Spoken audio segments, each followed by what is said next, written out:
Amendment finance bill के द्वारा चाह रहे हैं वो जीएसटी के संबंधित विषयों में पहले जीएसटी काउंसिल में कोई कुछ निर्णय जब नहीं हुआ है उसको पार्लियामेंट में कैसे ले उठा करके वोटिंग करवाना या कंसिडरेशन में ले आना या फाइनेंस बिल के द्वारा वो अमेंडमेंट करवाने के लिए डाल सकते हैं. So he was, I think honourable member was not rightly informed. GST council के द्वारा जो काम होना है उसको उठा करके इधर ले आकर के अमेंडमेंट चाहते थे.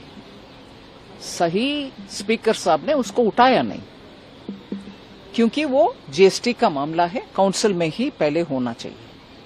इसीलिए मैं मानती हूं आज सभी उनका विषय के ऊपर, मुख्यतः जीएसटी, मेडिकल इंश्योरेंस के ऊपर जो सर्विस टैक्स लगता है उसके ऊपर उनको सही हर एक पहलू के ऊपर जवाब मिलने के बाद उनका कुछ बचाव के लिए रास्ता ढूंढ रहे थे.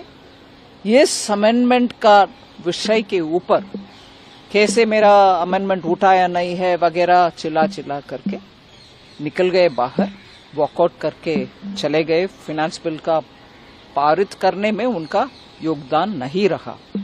मुझे मन में दुख है कि सीनियर मेंबर और हम सब बहुत ही मानते हैं ऐसे एनके प्रेमचंद्रन जी इस बार जीएसटी का विषय को लेकर के फाइनेंस बिल के द्वारा जो अमेंडमेंट चाहते हैं वो सही नहीं है.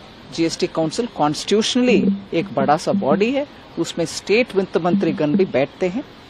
पहले वो अमेंडमेंट सही अमेंडमेंट नहीं है, इधर आने का उनका नहीं है स्थान, वो जीएसटी काउंसिल में होना था. इसको बहाना जैसे दिखाते हुए वो वॉकआउट करना मुझे लगता है एक आफ्टर थॉट है, क्योंकि उनका हर विषय में जवाब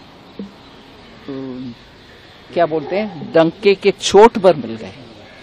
इंडेक्सेशन बेनिफिट को लेकर भी विपक्ष का कहना था कि इसको पार्शियली रोल बैक किया गया है. मतलब पार्शियली नहीं, जहां प्रॉपर्टी के विषय में इंडेक्सेशन के ऊपर बहुत हमें इनपुट मिला है बजट पेश करने के बाद, उन आवाजों को सुन करके माननीय प्रधानमंत्री जी चाहते थे कि राहत मिडिल क्लास को मिलना चाहिए. इसीलिए उसको हमने जो पोजीशन हमने ले आए वो भी है, और नया इंडेक्सेशन के साथ भी 23 जुलाई 2024 से पहले खरीदा हुआ संपत्ति को कैपिटल गेन्स के विषय में आप इंडेक्सेशन भी उपयोग करो, ये नया भी इंडेक्सेशन रहित वाला ये स्कीम को भी उपयोग करो. दोनों में जिसमें आपको कम टैक्स भरना है वो वाला सिस्टम अपनाओ. ऐसे हम ऑप्शन दे रहे हैं मिडिल क्लास के लिए, ये भी है वो भी है. अब दोनों से कम रेट जिसमें है वो यू चूज दैट. ये ऑप्शन आम जनता के लिए माननीय प्रधानमंत्री जी ने एक ऑप्शन के नाते दिए, जिससे दोनों सिस्टम से जिसमें कम है टैक्स वो अपनाओ. ये चॉइस मिडिल क्लास के लिए माननीय प्रधानमंत्री जी अमेंडमेंट के द्वारा हम ले आने के लिए अनुमति दी.